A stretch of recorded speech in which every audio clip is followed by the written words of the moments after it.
আসসালামু আলাইকুম। পশ্চিম বাংলার মাননীয় মুখ্যমন্ত্রী মমতা বন্দ্যোপাধ্যায় তিনি কিন্তু মুর্শিদাবাদের বুকে দাঁড়িয়ে বক্তব্য রাখলেন যে ওয়াকফ সম্পত্তি নিয়ে তিনি কিন্তু বলতে চান না। শুনুন। ওয়াকফ নিয়ে আমি আর বলবো না, নতুন করে আমাকে বারবার ডোন্ট ইনসিস্ট মি। যদি ওয়াকফ নিয়ে আন্দোলন করতে হয় দিল্লিতে যান, এখানে নয়। তিনি বলছেন ওয়াকফ সম্পত্তি নিয়ে কেউ যদি আন্দোলন করতে চায় তাহলে দিল্লিতে গিয়ে করতে। এই পরিপ্রেক্ষে বিধায়ক নওশাদ সিদ্দিকীর একটি পোস্টের মধ্যে আমরা দেখছিলাম, তিনি কিন্তু পোস্ট করলেন যে কেন্দ্রের বিভিন্ন জনবিরোধী নীতির বিরুদ্ধে যখন আন্দোলন হয়, যখন পেট্রোল ডিজেল রান্নার গ্যাস মূল্য বৃদ্ধির বিরুদ্ধে আন্দোলন হয়, সেটা কি দিল্লিতে গিয়ে করে? তাহলে ওয়াকফ আইন নিয়ে প্রত্যাহারের দাবিতে আন্দোলন দিল্লিতে গিয়ে কেন করতে হবে? এখানেই দাঁড়িয়ে আমাদেরকে প্রতিবাদ করতে হবে, কারণ আমাদের পূর্বপুরুষের সম্পদ যেটা আল্লাহ তাআলার নামে কিন্তু দান করা আছে, সেই সম্পদ তারা হস্তক্ষেপ করবে আর মুসলিম সম্প্রদায় চুপ করে বসে থাকবে, এটা কিন্তু হতেই পারে না। বাংলায় আপনাদের কোনো প্রবলেম নেই, বাংলায় আমি আছি, মনে রাখবেন। বাংলায় কোনো প্রবলেম নেই, বাংলায় মুখ্যমন্ত্রী আছে। তাহলে মুখ্যমন্ত্রী কি করছে? ফিরহাদ হাকিম যে আপনার মন্ত্রী, যে ওয়াকফ প্রপার্টির উপরে অফিস করে বসে আছে, আপনি তার বিরুদ্ধে কোনো অ্যাকশন নিয়েছেন? আপনি তো কিছুই করলেন না। এটা নিয়ে বেশি ঘুরোঘুরি করবেন না। যদি বেশি ঘুরোঘুরি করেন তাহলে মুখ্যমন্ত্রীর থেকে বড় শত্রু আপনার আর কেউ হবে না, বললেন মুখ্যমন্ত্রী। চলুন বক্তব্যটা শুনে নেই। এটা নিয়ে আর গুলোগুলি করবেন না, গুলোগুলি করবেন না। যদি করেন সবচেয়ে বড় শত্রু আমি হব।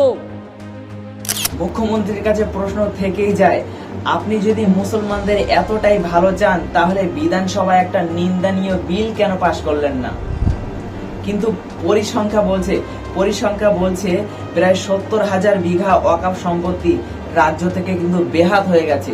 75 বিঘা সম্পদ কিন্তু 75 বিঘা ওয়াকফ সম্পত্তি কিন্তু এই রাজ্য থেকে কিন্তু বেহাত হয়ে গেছে। আর এই বেহাতের পিছনে আপনার দলের কিছু মানুষের হাত আছে। ওয়াকফ আমাদের এখানে কোনো কোশ্চেন নেই। যদি আপনার কেউ অধিকার কেড়ে নেয়, অধিকার রক্ষা করার গ্যারান্টি আমাদের, এটা মাথায় রাখবেন। আপনাদের জন্য ডিসিশনটা আমায় নিতে দিন, আন্দোলনটা আমায় নিতে দিন, আর আপনারা সব সম্প্রদায় একসাথে থাকুন। বিরোধী হয়তো গুটি কয়েক আছে, তারপরেও কিন্তু বাংলার মানুষ আপনাকে ভালোবেসে কিন্তু আপনাকে ভোট দিয়েছে। আর আপনি যদি তাদের বিরোধিতা করেন, তাকে বলেন যে দিল্লিতে গিয়ে আন্দোলন করতে, তাহলে বাংলার মানুষ এখন যাবেটা কোথায়?